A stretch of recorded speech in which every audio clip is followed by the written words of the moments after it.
வணக்கம். துணை முதலமைச்சர் உதயநிதி ஸ்டாலின் ஐயா அவர்களுக்கு எனது வணக்கம். சமீபத்தில் கராத்தே மாஸ்டர்ஸ்னு சொல்லிட்டு ஒரு 4-5 பேர் உங்களை சந்தித்ததா நான் கேள்விப்பட்டேன். அவங்க வச்சிருக்கிற கராத்தே ஃபெடரேஷனுக்கு அங்கீகாரம் கொடுக்கணும்னு சொல்லி உங்ககிட்ட கேட்டதா நான் கேள்விப்பட்டேன். தயவுசெய்து கொடுத்துடாதீங்க.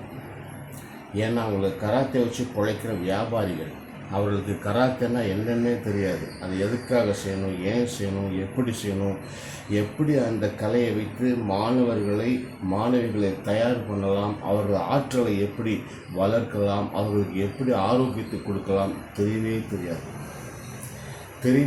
நான் சொல்லிட்டேன்ல. அதுக்கு நான் ஒரு கோட் வேர்டு வைக்கிறேன் பாருங்கள். ஒன்றும் இல்லை, இப்போ நான் வாமப்பும் ஒன்றும் பண்ணலை பாருங்கள்.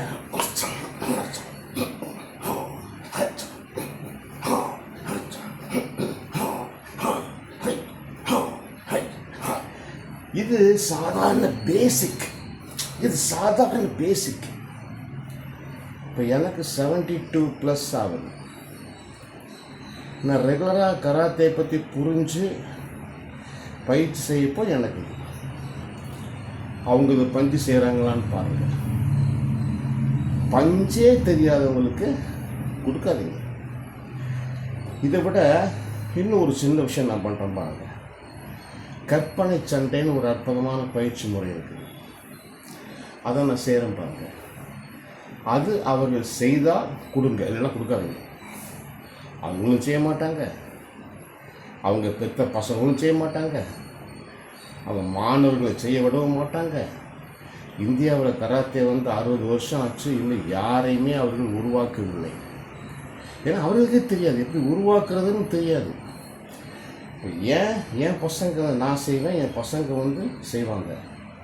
அங்கீகாரம் கொடுப்பதாக இருந்தால் எங்களுக்கு கொடுங்க. நாங்கள் தான் தமிழ்நாட்டை வளர்க்க முடியும். தமிழகத்தின் ஆரோக்கியம் என் கையில், எங்கள் கையில் ஆரோக்கியம். அது எப்படி நான் போக சொல்கிறேன். இப்போ வேற ஒரு விஷயம் பண்ணுறேன் பாருங்கள்.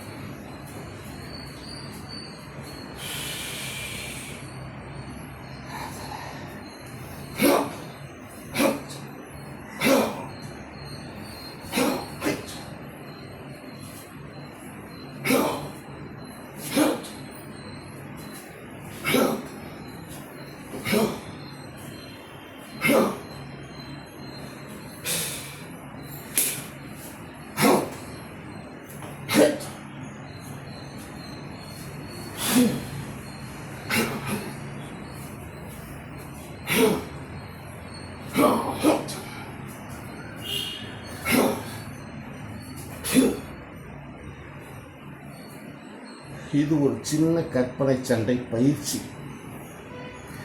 இது மாதிரி 100கணக்காக நான் செய்வேன். அவங்க ஒன்று செய்கிறாங்களான்னு பாருங்க. நல்ல எனர்ஜியோட, ஃபீலோட ஒன்று செஞ்சாங்கன்னா கொடுத்துருங்க, ஏன்னா கொடுக்காதுங்க. கொடுப்பது தமிழக மக்களுக்கு செய்கிற துரோகம், வீரக்கலை வளர்ச்சிக்கு செய்கிற துரோகம். தயவுசெய்து அவங்க அந்த மாதிரியான தெரியாத ஆட்களை என்கரேஜ் பண்ணாதீங்க. இது சரியாக வராது. நன்றி, வணக்கம்.